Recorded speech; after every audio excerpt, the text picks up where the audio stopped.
अस्सलामुअलैकुम रहमतुल्लाहि व बरकातहू। आज हम नेक्स्ट पर्सनल प्रोनाउन सीखेंगे। I, you, we, they, he, she, it, जिसमें से हम दे तक पहुंच चुके। अब ये वी है, एक से ज़्यादा के लिए आता। वी को फर्स्ट पर्सन कहा जाता, लेकिन ये जमा रहता, प्लूरल। हमेशा एक से ज़्यादा लोग रहेंगे तो जब वी का इस्तेमाल किया जाएगा। हम बच्चे थे। Subject, helping verb, object, assertive sentence का formula. We were children, child की जमा children. We were friends, friend को एस लगेगा। We were teachers, we were doctors. इस तरीके से हम नर्स नहीं थे।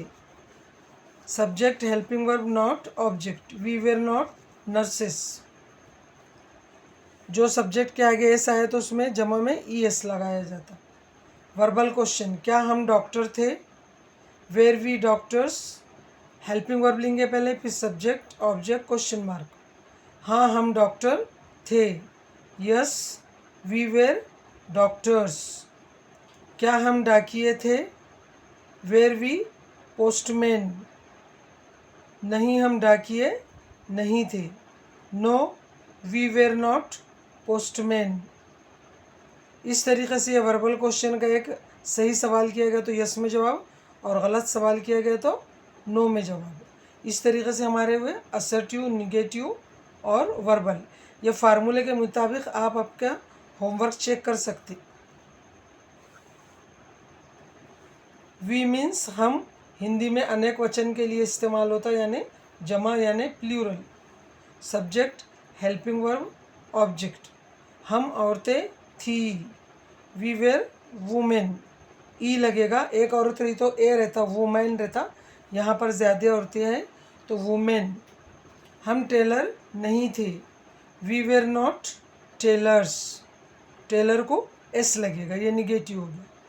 क्या हम नौकर थे? वर्बल क्वेश्चन, इसमें हेल्पिंग वर्ब पहले आएगा, फिर सब्जेक्ट, फिर ऑब्जेक्ट। Where we servants. हाँ हम नौकर थे। Yes we were servants. क्या हम नौकर थे? वेटर्स को भी नौकर कहा जाता। Were we waiters. No we were not waiters. अब ये WH क्वेश्चन, हम क्या थे? What were we were friends. हम कैसे थे? How were we were players. इस तरीके से हिंदी में हमारा असर्टिव, निगेटिव, वर्बल और क्वेश्चन, सुबह से शाम तक हम इस तरीके से बात करते। कभी असर्टिव कहते, कभी निगेटिव, कभी वर्बल और कभी WH। इसलिए हर सब्जेक्ट में हम 4 टाइप्स ऑफ सेंटेंस की प्रैक्टिस कर रहे हैं। आप सब इसकी रिटर्न, ओरल प्रैक्टिस कीजिए, इसके ज़्यादा से ज़्यादा सेंटेंस बनाइए। और अगर आपको कुछ होम कन्फ्यूजन है तो ये फार्मूले को देख सकते हैं। ये असर्टिव कैसे बनाया जाएगा? Subject, helping verb, object. इसके अलावा कोई मेथड यूज़ नहीं करना, क्योंकि वो रॉन्ग रहेगा। जो सेंटेंस का ये तरीका है, हमेशा इंग्लिश में पहले सब्जेक्ट आता, फिर हेल्पिंग वर्ब, फिर ऑब्जेक्ट, और निगेटिव में हेल्पिंग वर्ब के बाद नॉट।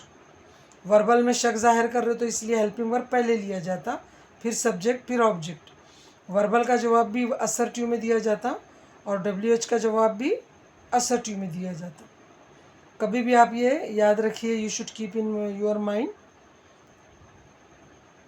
यस और नो इसको क्वेश्चन कहा जाता है, क्योंकि इसका जवाब सही सवाल किया जाए तो यस में जवाब आता है और गलत सवाल किया जाए तो नो में। और WH का हमेशा एक ही जवाब आएगा। अब ये व्हाट वेर वी, तो ये वी लिए, फिर ये वेर। व्हाट का आंसर है फ्रेंड्स, तो व्हाट ऑब्जेक्ट के बजाय आता है। ये सब्जेक्ट है, हेल्पिंग वर्ब, ऑब्जेक्ट, और क्वेश्चन में ऑब्जेक्ट के बजाय question word, helping verb, subject. इस तरीके से आप रिटर्न, ओरल दोनों भी प्रैक्टिस कीजिए।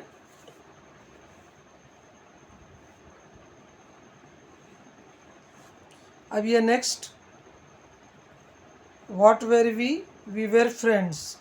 हम कैसे थे? How were we were players. We were, how were we were players. इस तरीके से आपका असर्टिव, निगेटिव, वर्बल क्वेश्चन हो चुका। आप सब इसकी प्रैक्टिस कीजिए, ओरल और रिटन, और ये फार्मूले के ज़रिए आप अपना होमवर्क चेक कर सकते हैं। अल्लाह हाफिज़।